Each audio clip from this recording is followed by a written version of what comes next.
There we go. So, hi everyone. We are live with Books Are My Fandom. This is our BAMFs Aloud show and our fourth author interview. We are interviewing Tricia, who is the author of The Haunted House Project. I am Dani. I'm Jamie, and I have the book here. Yeah, I have it on Kindle.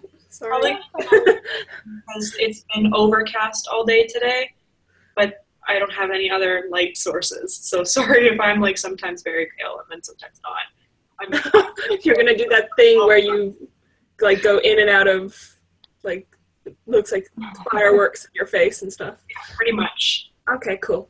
Okay, so we're joined by Tricia here, and she's going to talk about her book and being an author. So welcome. Hi. Do you want to introduce yourself and your novel? Sure. So you said I'm Tricia Clasen, and I'm a college professor. That's what I do. I teach communication. I've got two girls, one who is 15 and one who will be 10 next month. So kind of my writing has evolved through them, really, probably one of the major reasons why I write middle grade. I always wanted to write, and I never wrote fiction, not until, here we go, Twilight fan fiction was the first time I wrote anything that was creative writing. And from that, then one year I decided to try NaNoWriMo and wrote a novel and wrote a couple more. And so this is the first one that I've been able to publish, and I'm really excited that it's out in the world now. So The Haunted House Project is about Andy, who is an 8th grader, and her family has really fallen apart since her mom died. Her dad isn't going to work. He's dealing with grief by addiction, through addiction. Her sister is working too much and not living her senior year to its fullest. She's also got all kinds of friend dramas at school. Her friends are kind of wanting her to move past the loss of her mom, and they're changing and growing as they get older and near to high school. So she's dealing with that, and she is inspired by a science project that she has to do with this geeky kid who nobody likes to haunt her family, to pretend to be her mom's ghost. So she tries a number of tactics, and obviously we all know they're going to be misguided, right? But her goal is to get her dad and her sister to think how mom would have wanted them to live and to live better again. And I think in the end, at least I hope that it becomes a story about hope and the connection of family and friends and relying on the right people and relying on yourself. What I hear about it is that it's something that it's sad, but hopeful, and that people resonate either with elements of the grief or with elements of friend drama. Both tend to come through for different people. Yeah, that like just reading about how her friends are changing, and I was just like, wow, I can really recognize, like, I remember going from like elementary school and then to middle school, and the people that were your friends in elementary school, they all sort of splintered off. Yeah. And then like I remember coming back to school one year and suddenly my friend wasn't my friend anymore because she was a cool kid now. Right. Yeah. Yeah. So I definitely resonated with that bit. So. I also cried. I was the crier. So yeah. I was like sobbing on my couch reading, and I'm like, oh, that's a good way to end my day.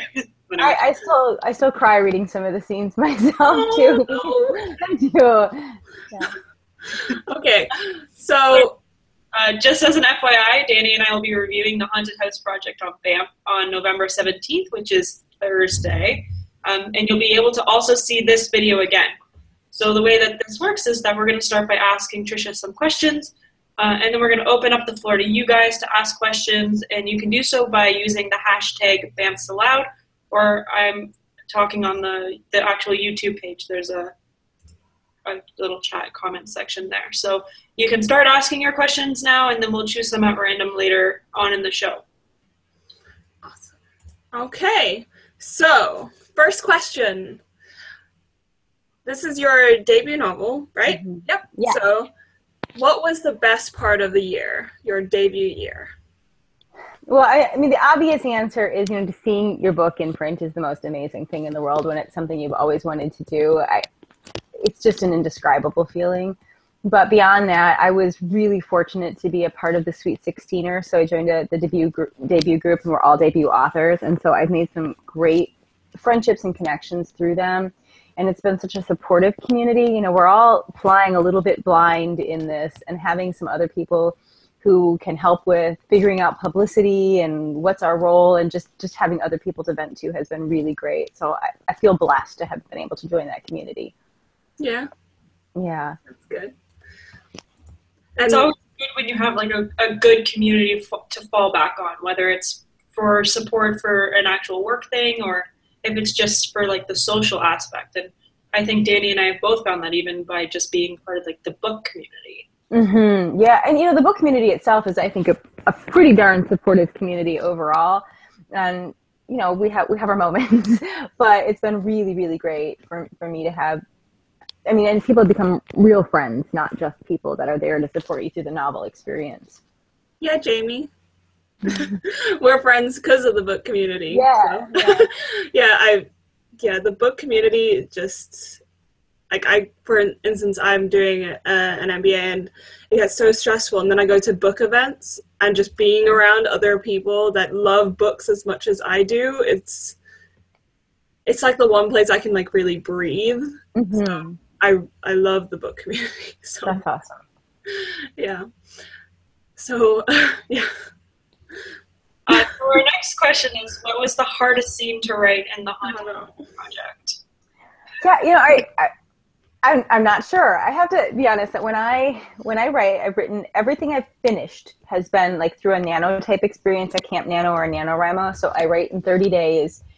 And I often don't remember writing most of what I write. Like and I'll put it away. This book, I actually did not open the manuscript for almost a year after I initially wrote it.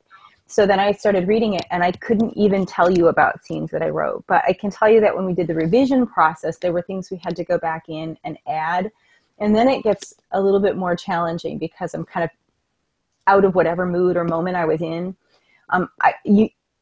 People who haven't read it or who will read it, I'm not really big on long, drawn-out endings. And it ends, I think, relatively quickly with an epilogue, and I don't tie things up in a nice bow. There's still some room there for things to happen. But it was even quicker before, and so I had to go back in and add in some scenes to help bring some resolution. And that was challenging for me because I don't like the big, woohoo, it's all over, let's drag it out and tell the story forever. And so I think that was the most challenging for me. Okay. The most challenging for me to read was listening to the voicemails. That was really hard. I was like sobbing. Yeah, so sorry, Dani. Not talking to you. Okay. Along that line, yeah, I think the voicemails were a tough one too. I mean, just thinking about that relationship and trying to pull through the parents and how the dad might be feeling and try to understand where he was coming from, because he's kind of a rough character in the book, and wanting to make sure that people could still empathize with him was important to me. Yeah. I was not a fan. Yeah. I'm like, what are you doing? Your kids, they need you. Yeah. What are you doing? It's true. Okay, so what was the most challenging part of writing for middle grade audiences? I think it's probably that I'm always kind of known, my kids laugh. I use a lot of words they don't know. Maybe because I teach college and even my college students are like, can you define that for me? Because I don't think my vocabulary is that big, but apparently it is. Maybe it's because I've read so long, but I have to really go back and go through language to make sure that the voice is consistent with what kids would actually say. It's one of the things I do in school visits is I walk through lines that I had in my original draft that my editor was like, no, you can't say this like this. And so having to make sure that it fits the voice of a middle grade kid is probably the in writing middle grade.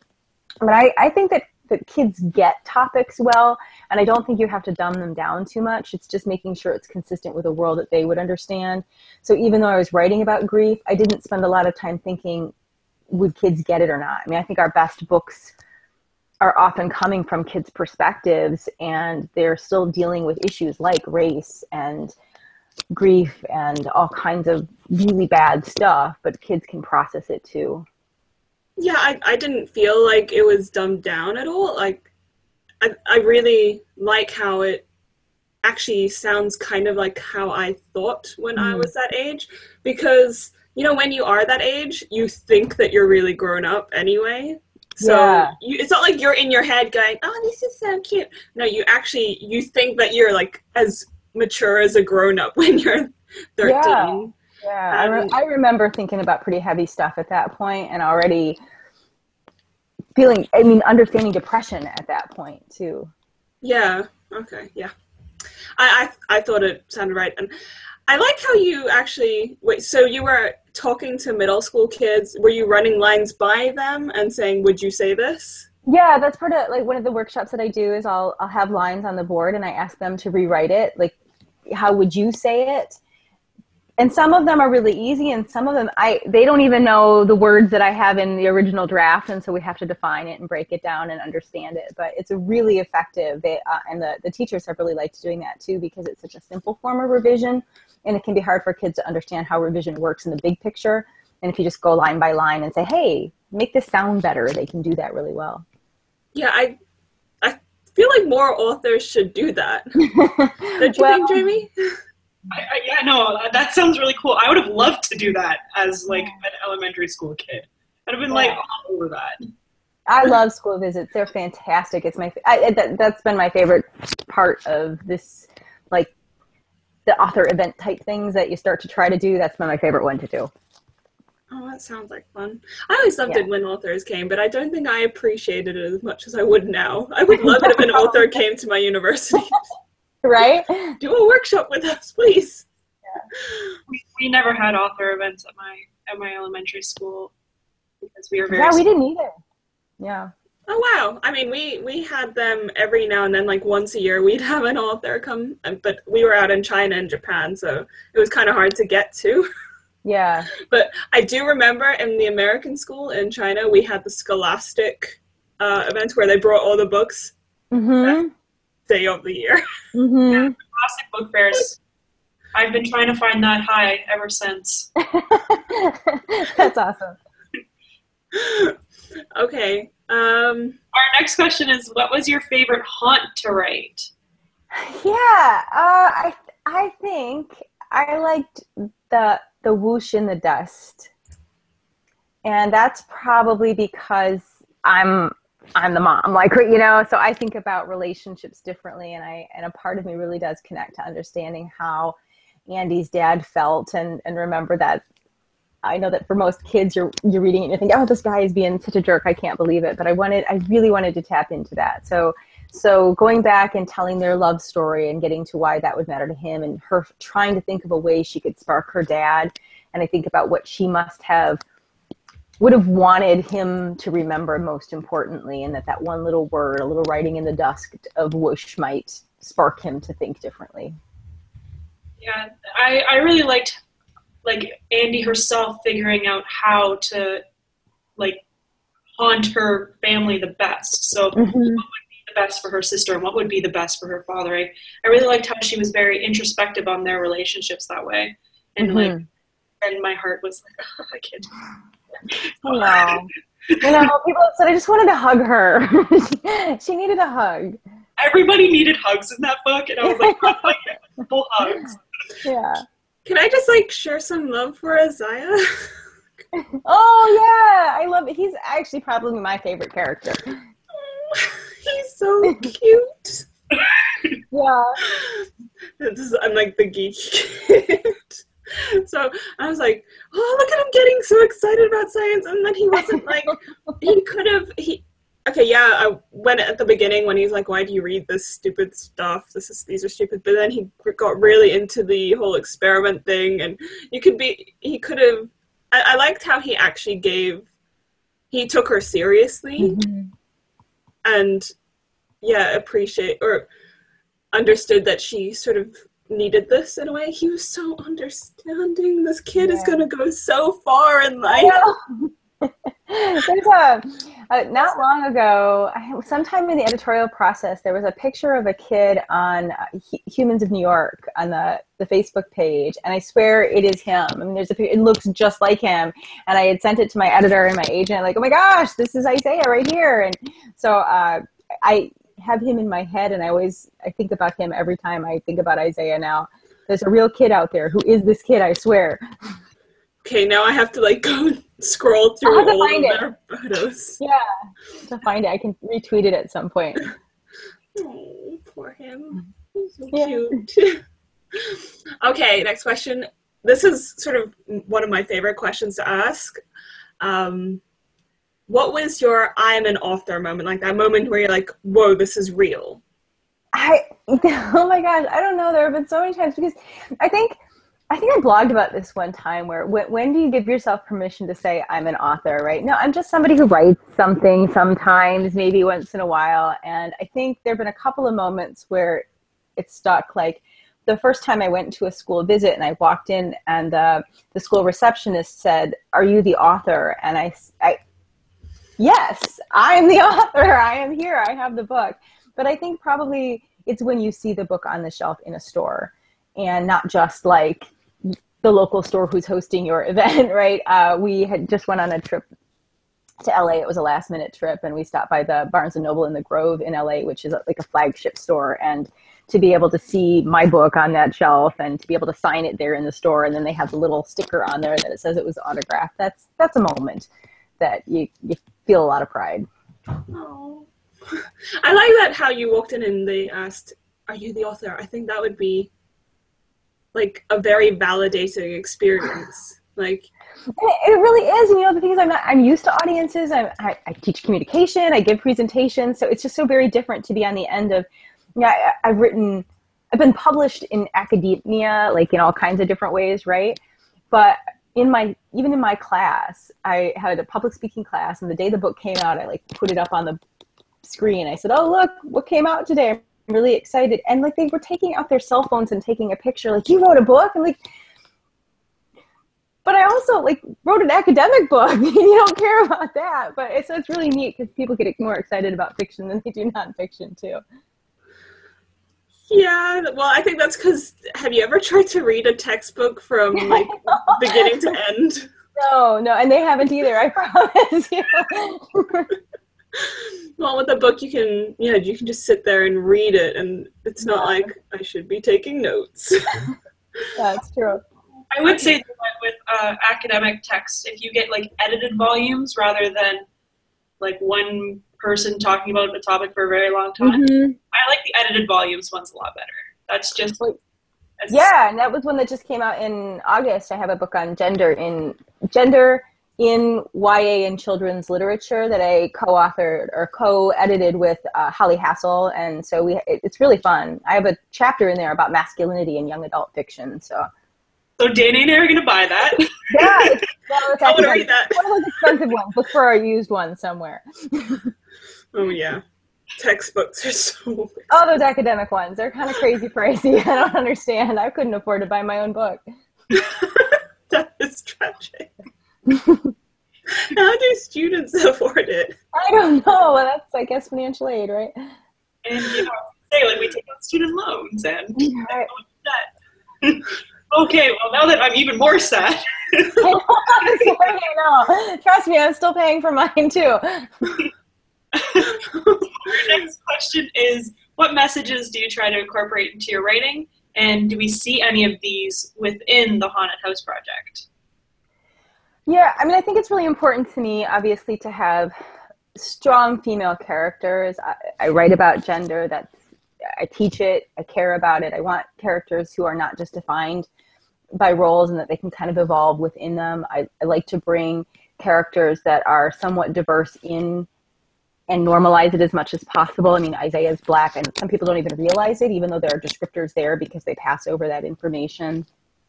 And but more than that, even, is because I teach communication, interpersonal, intercultural. I try to highlight communication patterns that are healthy and unhealthy, like to find out why it's there. And I think that the Haunted House Project shows that to some extent, that when the communication isn't flowing well, that's part of why the conflict gets greater, and that when they're able to open up and be honest about emotions, and even when she's dealing with her group therapy situations, like how they're just not approaching communication in a healthy manner is part of the problem itself. And so that's I think a theme that I have in my stories. And I have a thing about justice. Like I want to see fairness come through at some point. And so she processes things that are unfair. You know, I can't always say life is fair in the story, but I can see how the character is approaching things that are unfair. I wish I was in one of your classes. Oh. That's so interesting. Thank you. Okay. So this was just a spontaneous question that came to mind, and I'm curious to know if you've ever had anyone sort of react to your story. You know, you don't have to like give anything too many details, but I don't know if you've ever had any like really heartfelt responses to the story, because it's quite a touching one. You know, it's been interesting. Obviously, it hasn't been out very long, so I haven't had a ton of, I have had more like my friends who I know are dealing with loss themselves. And these are adult friends whose parents maybe have recently passed or are dealing with a terminal illness. And I've had messages come my way that it's really helped them to deal with what they're facing. And that's, I think, have been like 3 emails that have come through from friends of mine to say that even though it's a kid's story, they could connect to the emotion, and it helped them to think about what they were facing too. So it's been really good to hear that, because I worried once in a while somebody said, oh, I'm going to read your book. And I almost wanted to say, maybe you should wait because I know what you're dealing with. But then again, it's also helpful and cathartic for them to see that. Yeah, it's difficult with those sort of things. Like any book that deals with a lot of emotion. I struggled to get through a certain book that was really good, but it was just the wrong time for me because of my own emotions. But yeah, okay. Yeah. I usually just end up feeling the emotions too much. Like, yeah. I'll just cry. So you're the crier. I'm the crier. If I don't cry over... What did you do with Fault in Our Stars? How did you read that? Oh my gosh, I read it. Okay, so I got it the day it came out, and I brought it to university with me, and I was reading it in between 2 of my classes and sobbing and like leaking everywhere. And I went to class and I was like, it's okay, guys, I just read a book. Right? I know. I read it my husband will find me bawling and he'll be like, are you sure reading is fun? Yes, I really love this book. But it feels so good to cry. I mean, I read it I finished it whilst on a plane without my family. So I was like, I feel like I have to add that. I was reading it while flying alone, sitting by the window, just crying with the stranger next to me. I'm like, I'm okay, I will say, though, that I cry over books that shouldn't actually make you cry. Right. Like, I just cry. Yeah, I hear you. That's just how I get my emotions out. I read it and then I cry, and it's good. I'm good to go. It feels good, right? It's like it does. me going to yoga yesterday, and it felt good at the end, but it didn't feel good while I was doing it. And now it doesn't feel good because I'm really sore. I've never done yoga before, and it was tough. Yeah, it is tough. Okay, I have a question here, and they wanted to know, have you ever thought that you were being haunted? Have you ever had experiences where you were like, this is a bit weird? No, I really haven't. I mean, as a kid, we'd hear noises in the house, and you'd think something was going on. We lived above a restaurant, and so the pipes creaked a lot, things like that. But I don't know that I've ever had any true paranormal experiences or feelings. How about you two?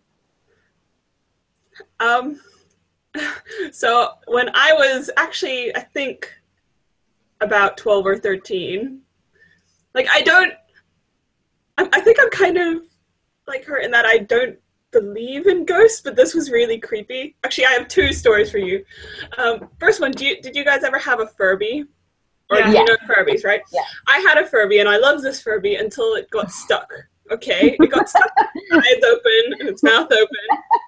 They're creepy anyway. Right? So I had a bed when I was little it was a bed with a bookshelf built into the back. It was amazing. I wish I had that bed now. And I had it behind me, but I got freaked out by it being behind me. So one night, I picked it up, put it outside my bedroom door, like on the floor outside my bedroom. And when I woke up the next morning, it was on this like coffee table countery thing in front, or like looking at me from across the room, staring at me. Like, logic tells me that my mom put it there or something, Right. but it was so scary. And then the other time was I woke up in the middle of the night and I thought I heard someone typing on a keyboard.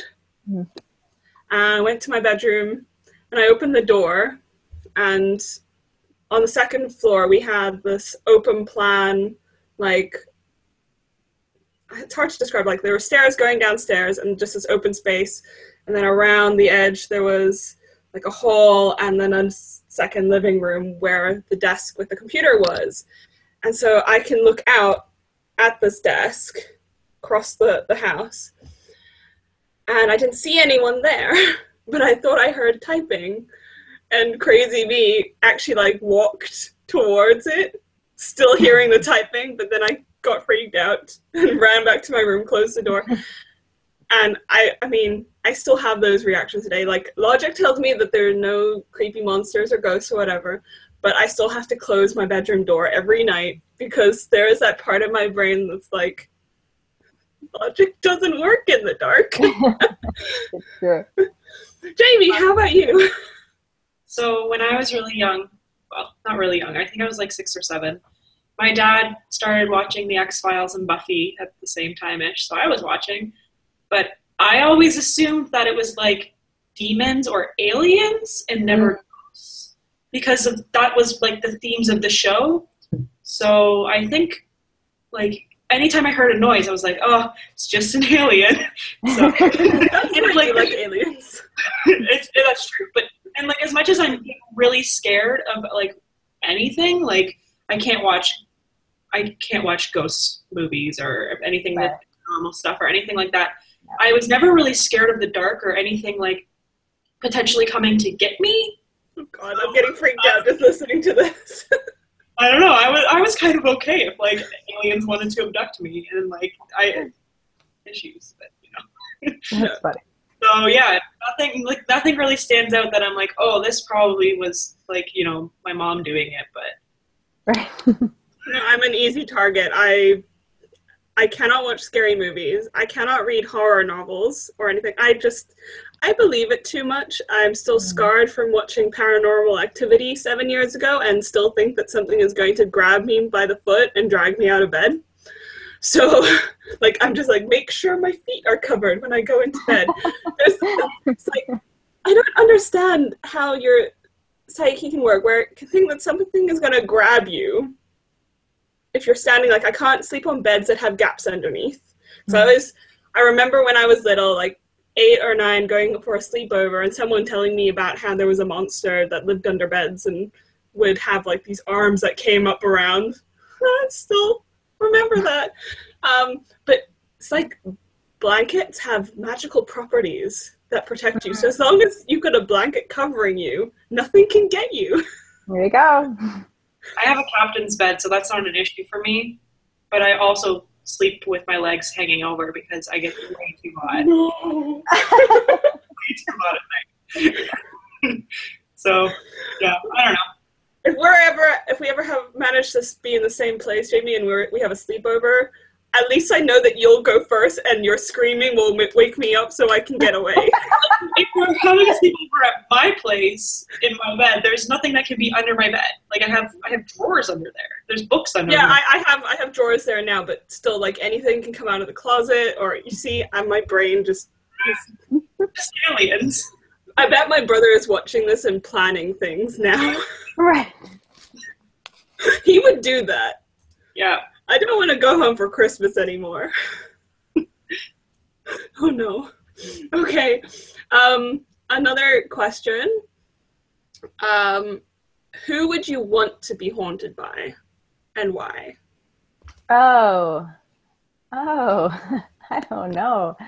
Nobody. I'm not a big fan of the paranormal-y stuff either. I don't watch anything scary. And so, I mean, even if you were saying like somebody you love from the past coming back, and so you want to see them and feel they're okay. I think I'd just be freaked out too much to appreciate that they were there. I'm not sure I could go, oh, hi, it's great to see you, Grandma. I don't think I could, but I guess if I picked any one, it'd be my grandma, probably, because she died when I was in 6th grade. So probably, and maybe that's part of the reason why middle grade is so fascinating, right? Don't we, so many of our emotions go back to that era, and things that we remember have influenced us in ways that I mean, that her death meant a lot to me. Like it definitely influenced how I was. So I'd want to hear from her if I was going to hear from anybody, but I'd prefer she didn't haunt me. I'd prefer she just said, hi, how are you doing? That'd be great. Jamie, what about you? I don't think I'd also, somebody could come say hello to me, but I don't think anybody should really haunt me. I'm like a semi-decent person, so. Yeah, I don't deserve that. Yeah. But what if it was like a benevolent haunting? Yeah, I don't know. Like what, they do my dishes for me? That would be like having a brownie in your house that cleaned Oh up my gosh, after that's so funny. I have this idea. Someday I'd like to write a book to have a brownie and a goblin in the same house dueling for who has power of the house. And so the people in the house are dealing with a brownie who wants to take care of them and a goblin who wants to be mischievous and ruin everything. And so they're constantly on edge between the two of them. That'd be fun. I would buy that book. Yeah. Someday you can write On sale. I love brownies. Okay. Jamie, do you have any questions on your end? If they are, they're all buried because I've been tweeting out the link to come watch us. Oh. Okay. I think there's one more, and that is, do you have anything in the pipeline other than brownies? Yeah, I have a couple of things. They were actually previously written novels before this one that my agent and I have been working on revising and sending out. So there's one about an imaginary friend who becomes real, but the imaginary friend world is not happy about it, so they want to bring him back, and there's conflict there. And there's another story which I sort of pitch it as Animal Farm meets Dork Diaries, and it's the wild animals are upset that the pets are given better treatment, and so they start kidnapping pets in order to get them to, like, for people to start treating them better. And there's a girl who can talk to animals, and she has to help negotiate the truce between them. So those are a couple that are out there. Right now, I'm nanoing now too, and the story is about wishes that a girl, the girl made wishes into a jar, and the mom throws the jar away, and it gets attached to things that go to a thrift store, and other people buy the items, and so they get the wishes that come true for them. So it's just kind of some magical realism stuff in there too. That sounds so cool. So Dani, yeah, I hope so. That sounds so cool. What's your word count at the moment? I'm not very high because this week was a little stressful in the world, and I stopped for a few days. So I don't know. I think it's like 12,000. I think that's fair enough. Yeah, 12,500 or something like that. Okay. I need to get back to gear. Yes. You can do it. For everybody that watches our show, usually Dani and I do our top 5 countdown with the number 1 for the next week. So with our author interviews, we ask what their favorite release of 2016 was. So Tricia, if you want to tell us about your favorite 2016 release. Yeah, my favorite is The Last Fifth Grade of Emerson Elementary, and it's by Laura Chauvin, who is a friend of mine, but I actually became friends with her after I read the book. It is all in verse, so it's all poems, and it's all the different students in this class of the school is shutting down. And so the teacher asks them to write poetry every day. And every kid has a different voice and a different style of poetry, which just is amazing to me. And I'm not usually somebody who likes to read verse, but it comes across really strong. And you learn so much just in these very short snippets, the way she's able to tell each individual kid's story through poetry, and then tell an entire story about what that school meant to all those kids. It's really fascinating to me. That sounds impressive and very difficult to do. Yeah, but I mean, I just think powerful for kids to read too, to understand how poetry can be fun and engaging. And writing poetry is already hard enough. Writing poetry and with different voices. Yeah. Wow. Yeah. That's wow. That was my favorite year. Yep. Awesome. Okay, I'll have to check that out.